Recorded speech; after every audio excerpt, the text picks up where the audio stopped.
Mummy, मेरी unit test की copy में साइन कर दीजिए प्लीज। कितने नंबर मिले हैं? जवाब में एक लंबी चुप्पी कमरे के वातावरण को चीरने लगी थी।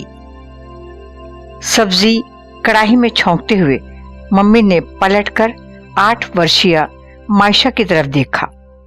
मायशा सहमी सहमी सी रसोई घर के दरवाजे से चिपकी आंखें झुकाए दाहिने पैर के अंगूठे से फर्श को कुरेद रही थी। आपने बतलाया नहीं बेटे, कितने नंबर मिले हैं आपको? मम्मी ने सख्ती से प्रश्न को दोहराया। जवाब में मायशा ने अपनी कॉपी को चुपचाप बावर्ची खाने के कोने में रखे फिल्टर पर रख दिया और डरते डरते ड्राइंग रूम की कुर्सी पर गुमसुम सी आकर बैठ गई। मम्मी जल्दी जल्दी रोटियां सेक रही थीं। टाइम जो हो रहा था स्कूल जाने का। 8:45 बजे प्रार्थना की घंटी बज जाती है।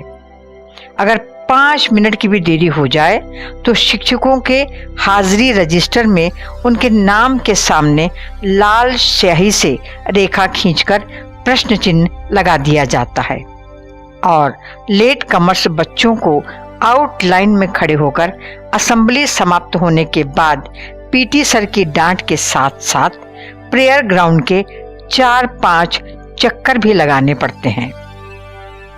मम्मी जल्दी जल्दी अपना और बच्चों का लंच बॉक्स पैक करने लगी। उसी समय मायशा से 2 वर्ष बड़ा भाई मुनीर बावर्ची खाने में दाखिल हुआ।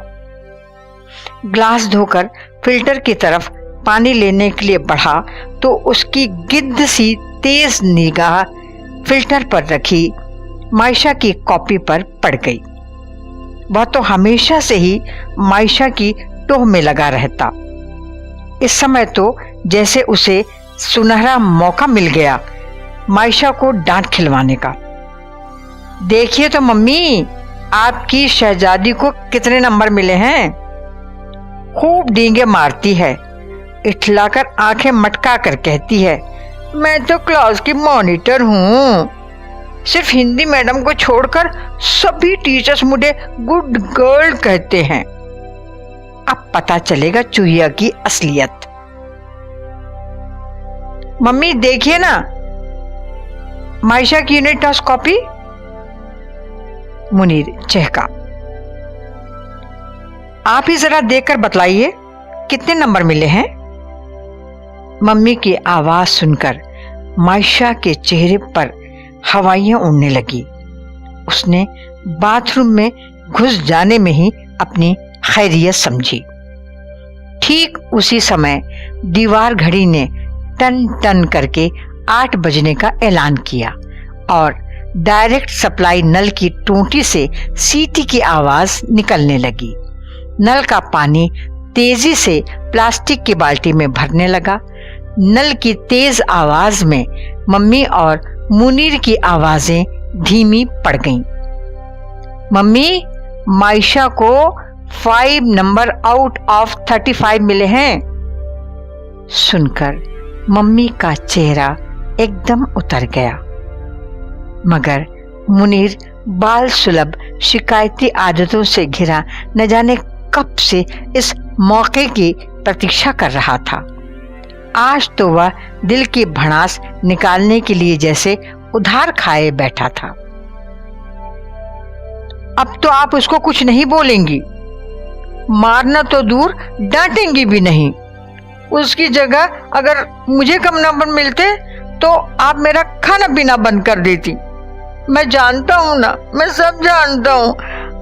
मायशा आपकी लाडली बेटी है ना, इसलिए आप उसे कुछ नहीं बोलेंगी। बोलते बोलते मुनीर की आवाज रुआंसी हो गई।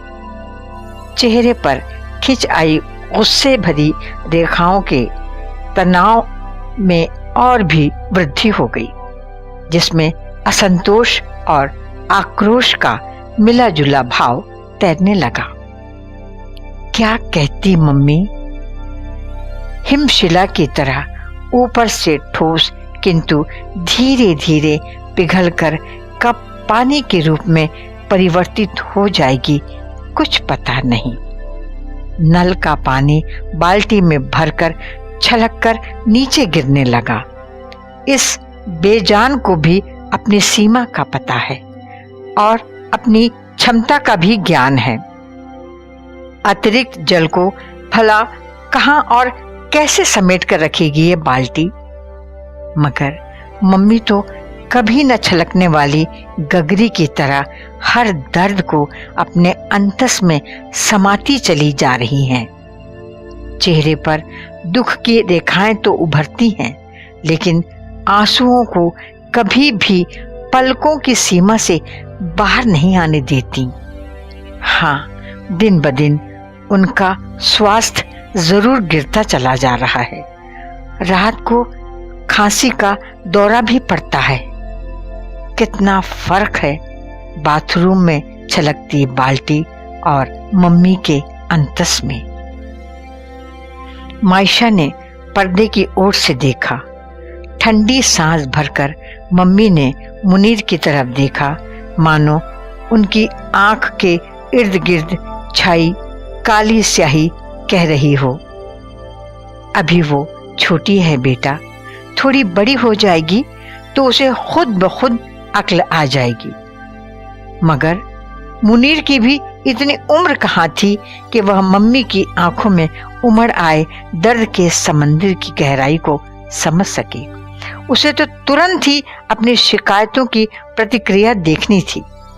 मम्मी की चुप्पी ने उसे चुप तो करवा दिया, लेकिन उसके पैर पटककर घर से बाहर निकलने और धड़ाम से मुख्य दरवाजा बंद करने के अंदाज से उसके गुस्से का परिचय हो गया। मायशा मार पड़ने के डर से गुसल खाने से निकलकर जल्दी जल्दी बेडरूम में जाकर यूनिफॉर्म पहनने लगी। बाहर खूब झमाझम बारिश हो रही थी। मायशा के बदन में कपकपी सी छूटी। मम्मी की खामोशी का मतलब वह अधिक नहीं तो थोड़ा थोड़ा समझने लगी थी।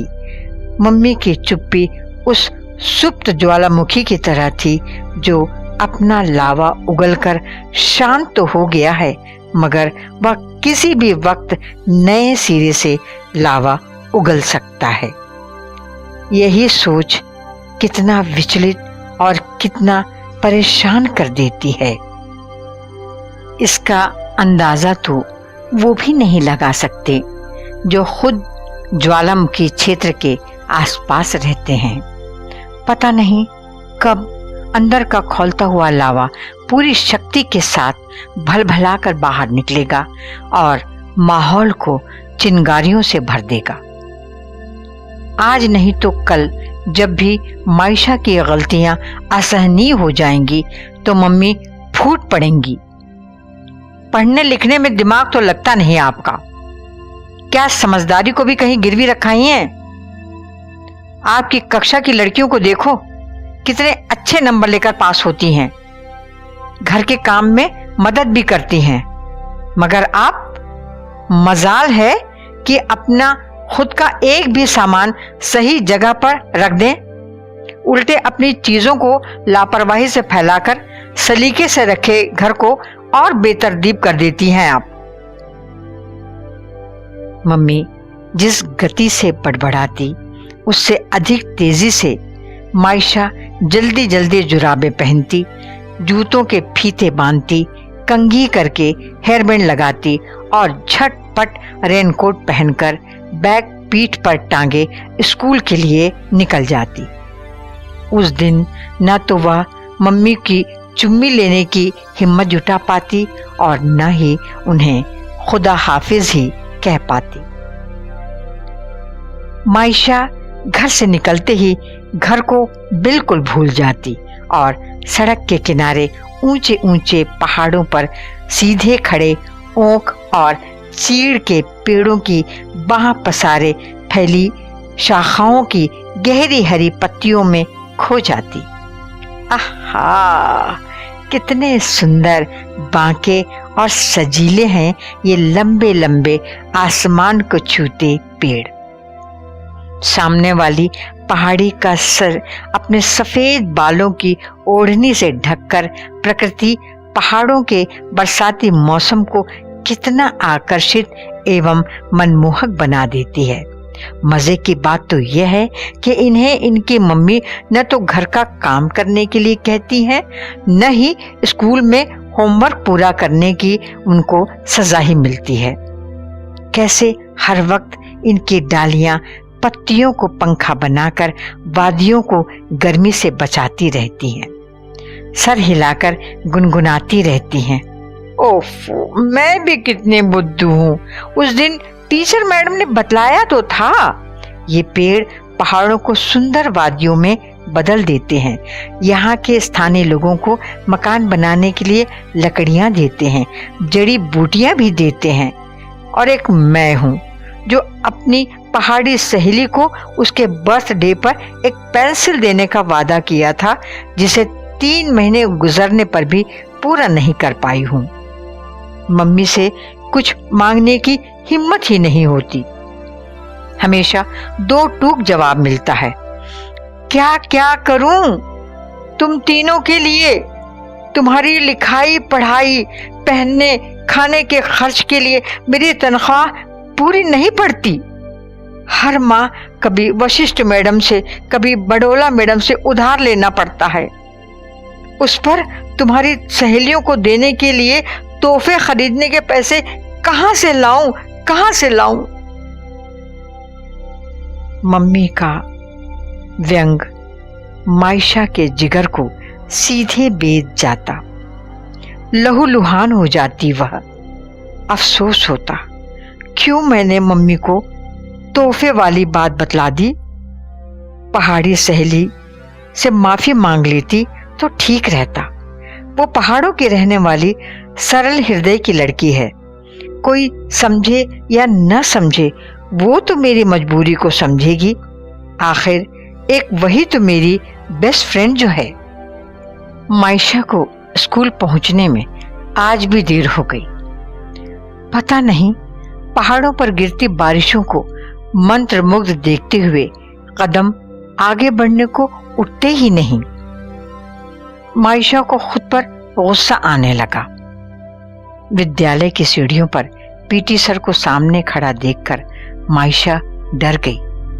बरसात में भी मायशा के माथे पर पसीने की बूंदें चुहाने लगी थी। सिर झुकाकर उनके सामने से गुजरते हुए धीमे से बोली, सॉरी सर। पीटी सर ने कुछ कहा तो नहीं, मगर खा जाने वाली नजरों से घूर कर देखा। जल्दी जल्दी सीढ़ियां चढ़कर कक्षा में पहुंची तो शिक्षिका प्रार्थना से पहले की हाजिरी ले रही थी। मे आई कम इन मैडम? नो, मैडम गुस्से से बोली। हर रोज लेट आती हो क्लास में, क्या घर में खाना बनाना पड़ता है या कपड़े धोने पड़ते हैं? कक्षा में जोरदार हंसी का फव्वारा छूटा। मायशा शर्म से गड़ गई। नो मैडम, घुटी घुटी सी कपकपाती महीन आवाज निकली मायशा के मुंह से। फिर टीचर कॉलोनी में रहकर भी इतनी देर से क्यों आती हो? तुम जानना चाहती हो कि बारिश हो या धूप, पहाड़ों में दूर दूर तक रहने वाले बच्चे भी समय पर स्कूल कैसे आ जाते हैं? क्योंकि वो वक्त के पाबंद हैं। क्या तुम्हें घर में नहीं सिखलाया जाता कि स्कूल समय पर पहुंचना चाहिए? नॉनसेंस कहकर कंधे तक कटे बालों को झटका देती हुई व्यंग से शिक्षिका ने बुरा सा मुंह बनाकर बिचका दिया। यह 1-2 दिन का किस्सा नहीं है, हमेशा की बात है। देर से आना और सॉरी कह देना। मायशा का नाजुक सा दिल इतनी बड़ी बेइज्जती के आघात को बर्दाश्त नहीं कर सका। उसकी मोटी मोटी आंखों में आंसुओं का सैलाब उमड़ आया। क्या करूं? हर रोज पानी 8:15 बजे आता है नल में। घर में मेरी ड्यूटी पानी भरने की है, फिर नहाकर तैयार होना और 8:45 बजे स्कूल पहुंचना। देर तो हो ही जाएगी ना। ये बात मैडम क्यों नहीं समझती? सच बोलो तो फट से कह देती हैं, रहने दो बहानेबाजी, ये तो तुम्हें बहुत अच्छे से आता है। बात बात पर मैडम कहती हैं, क्या यही तुम्हें घर में और स्कूल में सिखलाया जाता है? सच्ची बात तो यह है कि दोनों जगह किताबी ज्ञान के अलावा न तो व्यवहारिकता का ज्ञान दिया जाता है, न ही रोजमर्रा से जुड़ी बातें बतलाई जाती हैं। बेचारे बच्चे स्कूल में किताबों के बोझ से दबे रहते हैं। घर में कभी कभी मम्मी पापा के तनावपूर्ण संबंधों की त्रासदी को भी झेलते हैं। दो पाटों के बीच पिस के रह जाते हैं ये अबोध बच्चे, जिन्हें हर पल सही मार्गदर्शन, सुरक्षा और ममत्व की आवश्यकता होती है। वे उस डाली की तरह सूख जाते हैं जो पौधों से न तो पूरी तरह से जुड़ी है और न ही अलग हुई है। काश कोई उस लटकी डाली को फिर से सहजकर पौधों के साथ बांध दे, तो वह न केवल जीवित रहेगी बल्कि फूलेगी फलेगी भी। मगर ये समझता कौन है? सभी लोग बरसाती नाले की तरह मौके बेमौके खूब हिदायतें देते हैं, दुलार करते हैं, प्रेम का दिखावा करते हैं, पर सचमुच में वे अपनी ही परेशानियों से कुंठित और जीवन से त्रस्त रहते हैं। दाएं कंधे पर टंगे भारी बस्ते के बोझ से नाजुक कंधा दुखने लगा था। माइशा ने धीरे से बैग उतारकर फर्श पर रख दिया और कक्षा के दरवाजे के दाईं ओर खड़ी हो गई। शिक्षिका हाजिरी रजिस्टर अलमारी में रखकर मॉनिटर को बच्चों की लाइन बनाकर असेंबली हॉल में लाने के लिए कहकर माइशा की तरफ बिना देखे स्टाफ रूम की तरफ चली गई।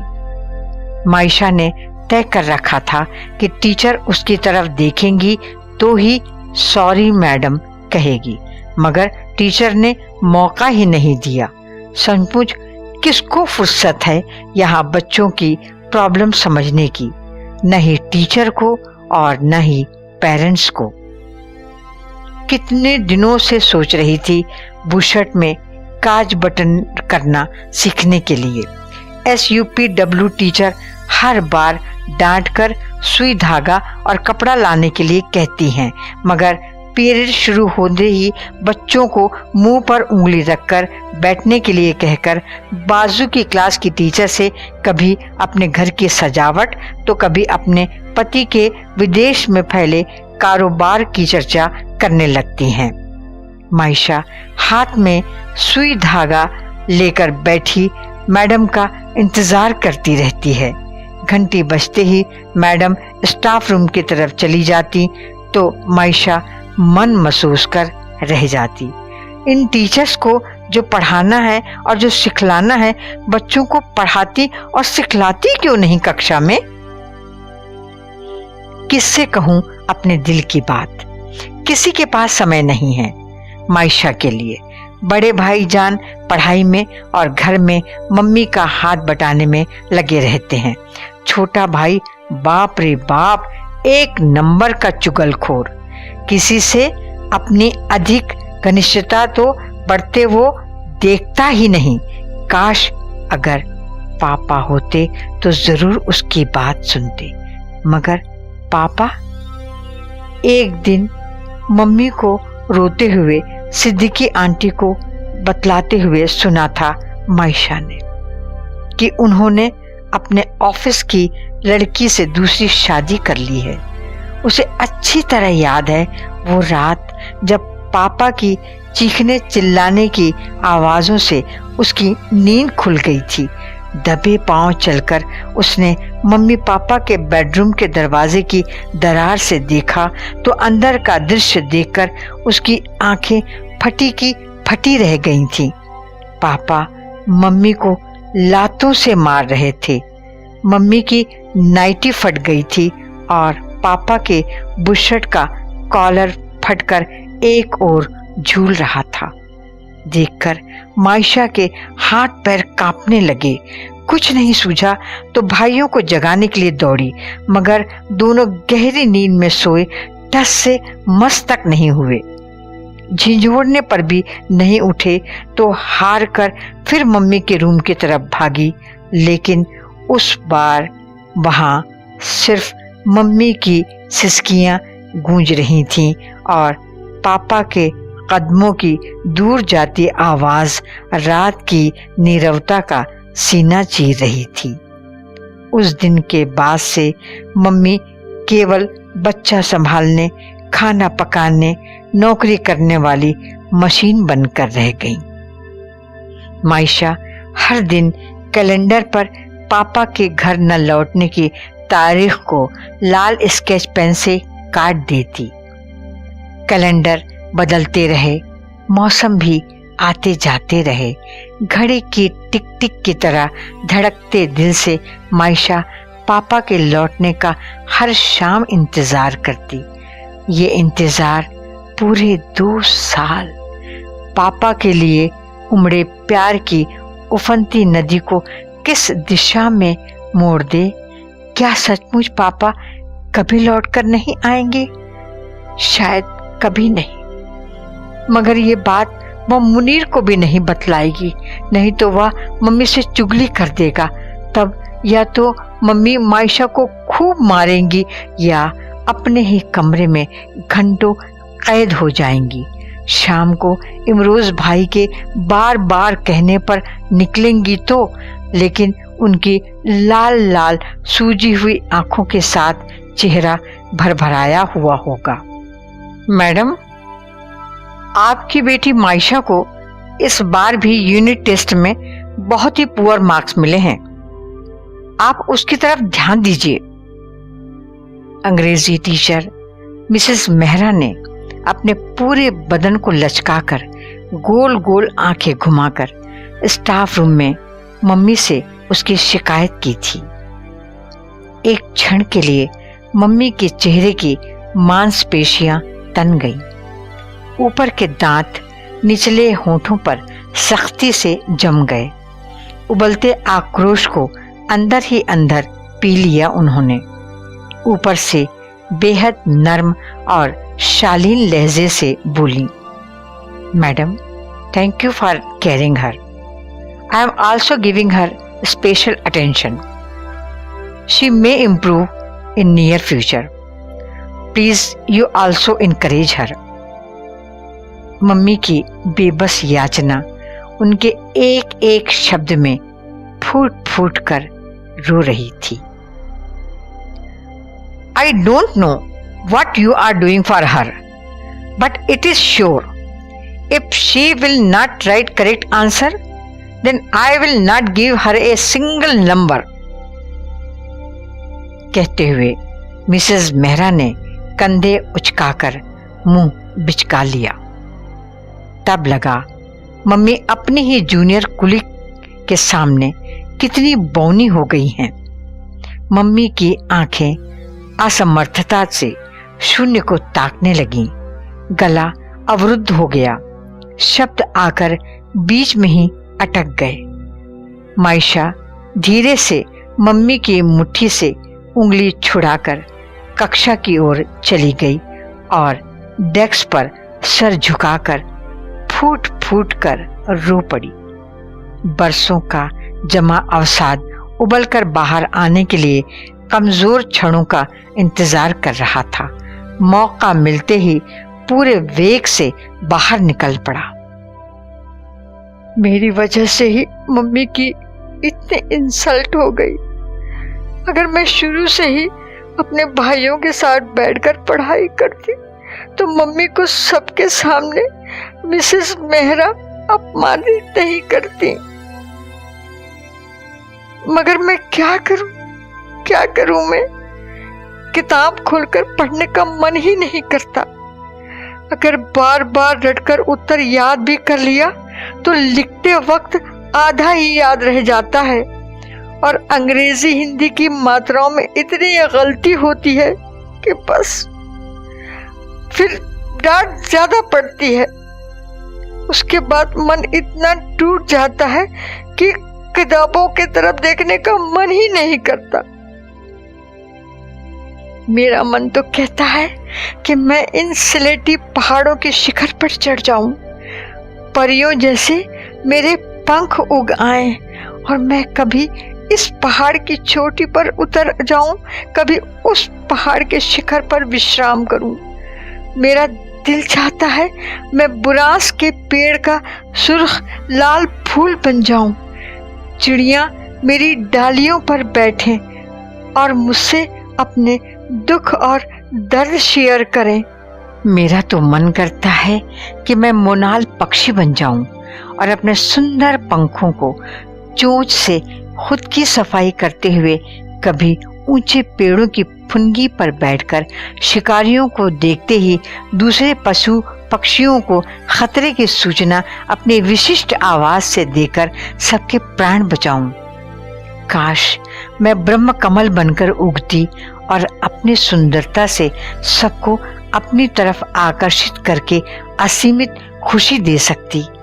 मेरे बगीचे की काली कोयल कितनी खुशनसीब है जो शाखाओं पर लटक लटक कर कभी लीची तो कभी पके आड़ू का गूदा कितनी मौज से खाती रहती है। मगर मम्मी उसे न तो भगाती हैं न डांटती हैं, उल्टे उसे पेड़ पर उल्टा लटका देकर मुस्कुराने लगती हैं।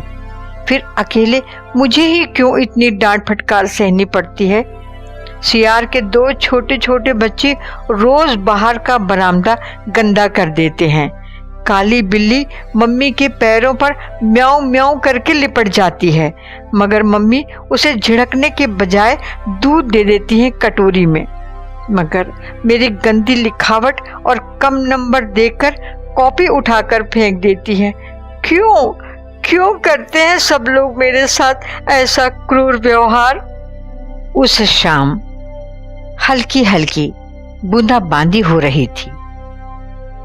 मायशा खिड़की के पास बैठी दूर तक फैली पहाड़ियों को देख रही थी कि अचानक एक सर्द हवा के झोंके ने उसका ध्यान बांट दिया। इन पहाड़ों को कागज पर उतारो, इसकी और रुई से सफेद बादलों की दोस्ती को, इस पर उगे सिपाही जैसे तने खड़े हुए पेड़ों को, चहचहाते पक्षियों के कलरव को, घाटी में उगे सुंदर फूलों को शब्दों में बांधने का प्रयास करो। हवा का झोंका कानों के बिल्कुल पास आकर बोला, मतलब मैं कविता लिखूं और ड्राइंग बनाऊं, पर मेरे पास शब्द कहाँ हैं। कोई बात नहीं, पेड़ों पर लिपटी लताएं तुम्हें शब्द देंगी, उड़ते हुए बादल लय देंगे और मैं तुम्हें तुम्हारे परिवेश से परिचित करवाऊंगी। तो क्या सचमुच मुझे कविता लिखना चाहिए? दिल तो मेरा भी बहुत करता है, परंतु शब्दों को बांधना नहीं आता, समेटना और सहेजना नहीं आता। मैं रंगों के सागर में खोकर ड्राइंग बनाना शुरू कर दूं, मेरा ध्यान भी बढ़ जाएगा और शायद मम्मी भी खुश हो जाएंगी। नहीं नहीं नहीं नहीं, पहले मुझे अपनी पढ़ाई पर ध्यान देना चाहिए। हाँ, मुझे अपनी पढ़ाई पर ध्यान देना चाहिए। मायशा को लगा कमरे की मेज, कुर्सियां, अलमारी, सोफा, यहाँ तक कि दीवार पर टंगा कैलेंडर भी फड़फड़ाकर उसका मजाक उड़ा रहे हों। उफ, माथा पकड़कर बैठ गई। आंखें अपने आप बंद होने लगी। कुछ देर आंखों में अंधेरे का साम्राज्य रहा, फिर पता नहीं कहां से प्रकाश पुंज आंखों में उतर आया, जिसके इर्द गिर्द रंगीन गोलों में कई छोटे छोटे शब्द, कई चित्र चक्कर काटने लगे। फिर गोल घूमते शब्द धीरे धीरे आपस में जुड़ने लगे। तुरंत बाद एक वाक्य बन गया, फिर शीघ्र ही उसके नीचे दूसरा वाक्य बन गया। कविता लिखने से पहले शब्दों और मात्राओं का ज्ञान आवश्यक है। ड्राइंग बनाने से पहले स्केच एवं रंगों की नैसर्गिकता का ज्ञान भी बेहद महत्वपूर्ण होता है।